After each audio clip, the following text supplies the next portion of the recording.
Hello, I am Pushkar Ganikar, a fifth year PhD candidate at Purdue University. I'll be talking about my work on developing a grand canonical genetic algorithm to build multi-component catalyst interface model. This work is in collaboration with Richard Hennig Group at University of Florida. Before I begin, a quick note. I'll be presenting an overview of my PhD research in Meet the Industry Candidate poster session. You can navigate to it using the link provided in this talk's poster. Essentially, all modern technology involves material surfaces and interfaces. Yet, the structure of these surfaces is one of the most complex and least understood aspect. Determining the surface structure of heterogeneous catalyst is an important precursor to any detailed mechanistic analysis of a reaction. However, the surface of the catalyst is extremely sensitive to the external reaction conditions such as gas phase pressure, applied voltage, or the pH of the solvent. In most cases, these surface restructuring are non-intuitive and different from known bulk analogs. Two striking examples in the heterogeneous catalysis are the strong metal support interaction, where the support encapsulates partially or fully the metal nanoparticle, or in the case of electrocatalyst, there is an interaction of the pH, solvent, and the metal substrate, which lead to selective dissolution and oxidation of the catalyst. The ability to predict the stable surface structure with variable phases and sizes would be useful to investigate such complex chemistries. To solve this issue, the state-of-the-art approach to determine the catalyst morphology has been the ab initio thermodynamic analysis. This formalism has proved instrumental in understanding the catalyst surface phases, as shown in the pioneering work by Rauter and Scheffler to understand the ruthenium oxide morphology as a function of oxygen chemical potential. Recently, this has been extended to multi-component catalysis interfaces, where in our group we have studied nickel oxyhydroxide films on platinum and gold substrate under electrochemical environment. Having said that, this approach has certain limitation. The model predictions are restricted to the pool of candidates which are sampled in this analysis. As a result, some of the non-intuitive surface restructuring, which manifest either as non-ideal compositions, are left out unless rigorous experiments are accompanied. Such provisions are not possible for every reaction investigated. One of the potential improvements is developing a systematic catalyst model generation scheme which is flexible and accounts for these composition and substrate dimensions.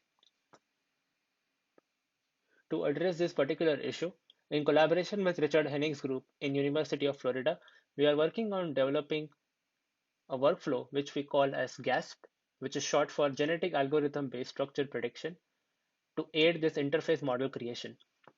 Combining the lattice matching algorithm to generate interface models with genetic operation to sample various possible film morphologies, we are trying to ease the model generation. This interface model creation is done where the geometric relaxation and energy estimation is carried out using VASP and scaled up using Dask to occupy multiple CPU cores. In the next few slides, I will be talking a little bit about the lattice matching algorithm and the genetic operation. We have used the lattice matching algorithm in the past to generate models for nanoparticles supported on oxides or for oxide films grown on various metal oxide substrates. The way the algorithm works is essentially a projection of the film layer onto a substrate layer such that the lattice mismatch between the two layers is minimized. Doing so, we get a new type of cell for the film which reduces the difference between the dimensions of the substrate and the film and gets rid of the unphysical strain that might occur by directly placing the film onto the substrate. The genetic algorithm implemented in this software is inspired from the theory of natural selection and depends on three main properties: variability, which is the difference in the parents; heritability, making mutations and mating operations to create new offspring; and then selection, an objective function value, which is used as a determining factor for whether a particular offspring is selected or not. In case of film morphology, what we do is we select two parents randomly and we slice it across a given plane to combine a new type of offspring, which is a combination of the two parents. Such type of operations help us to create new film morphologies which we might not have sampled in the initial runs. Now I will illustrate the utility of this algorithm by two examples using density functional theory for energy evaluation. First, we reproduce the well-known silicon 100 surface reconstruction. From experimental characterization, it is well known that the surface silicon atoms for a silicon 100 facet buckle under thermal excitation. These kind of dimer reconstructions have been observed under atomic force microscopy and for low energy electron diffraction, as shown in the schematics here.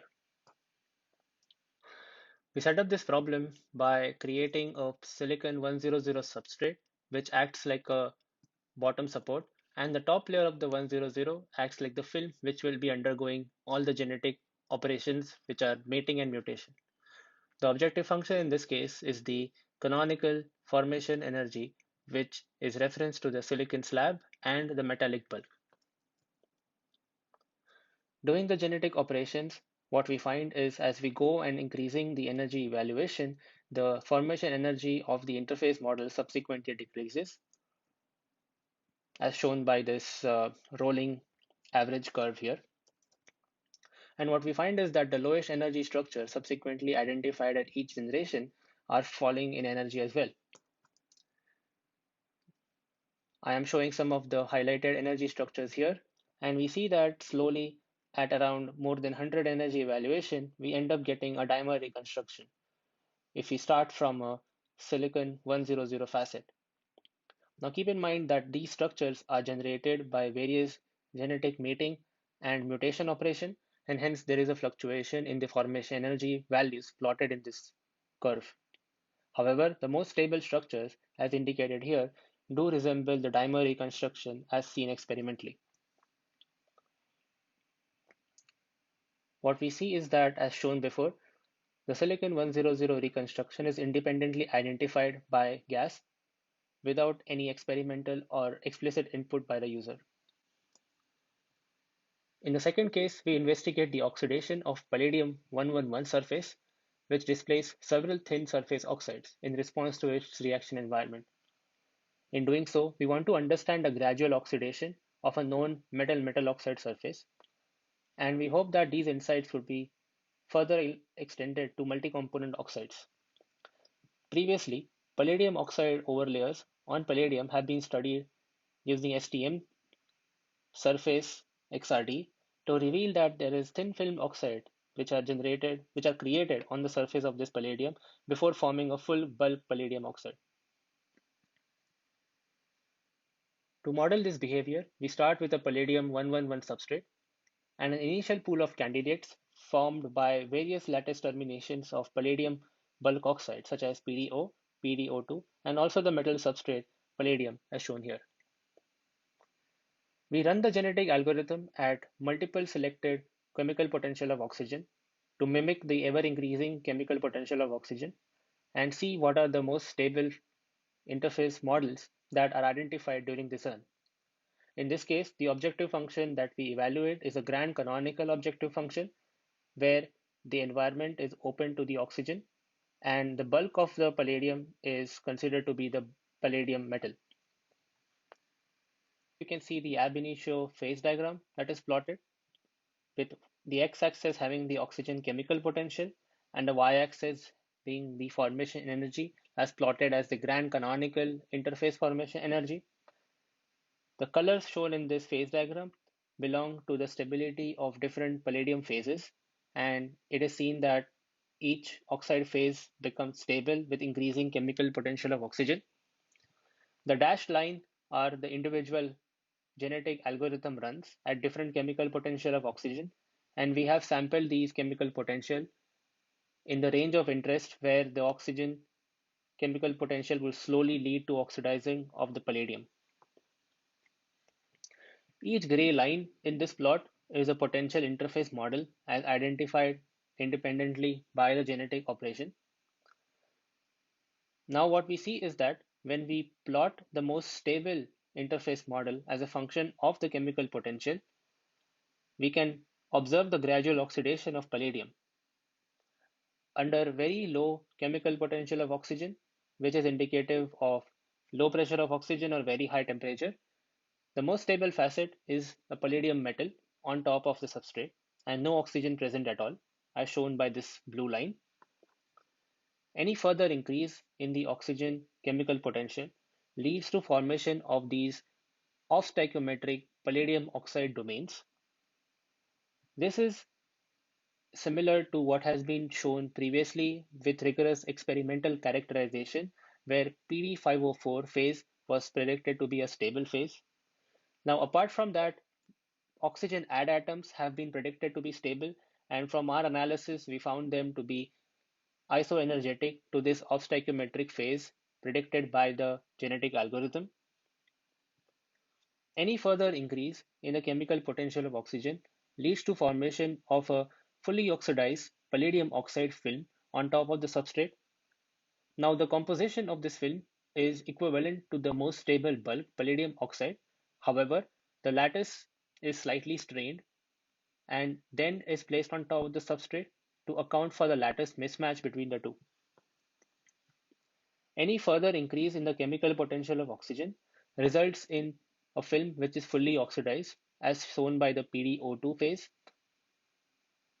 This is the highest oxidation oxide that is present for palladium, and this becomes stable only at higher oxidation potential, as shown in this plot. From this particular analysis, what we can see is by running the genetic algorithm at 4 different chemical potential, we can identify the gradual oxidation of palladium independently without providing any experimental or different candidates by the user. To summarize the talk, we have presented a grand canonical evolutionary algorithm that searches the configuration space of surface structures with varying composition and surface area to identify thin film materials that minimize the grand canonical surface energy as a function of components' chemical potential. The algorithm generates viable thin film morphologies through genetic operations and lattice matches their structure to the substrate. You have shown the utility of this algorithm to two applications. One is silicon 100 facet reconstruction, and the second is gradual oxidation of palladium in a reactive environment. The general nature of this algorithm provides opportunities for structure searches with a variety of energy expressions beyond DFT, such as empirical and machine learned potentials. With that, I'll conclude my talk, and in doing so, thank all my group members in Purdue Catalysis Center and Greeley's group for valuable support and feedback, the computational resources provided at Purdue by RCAC and by NERSC, and my research funding NSF DMREF program. For more details about the research we do at Purdue, and more specifically in my group, please follow the Twitter handles as shown in this slide. For any further queries and discussion about the details in my talk, please feel free to approach in the designated time slots mentioned in the poster. And if that's not possible, feel free to send me an email and we can schedule a separate meeting.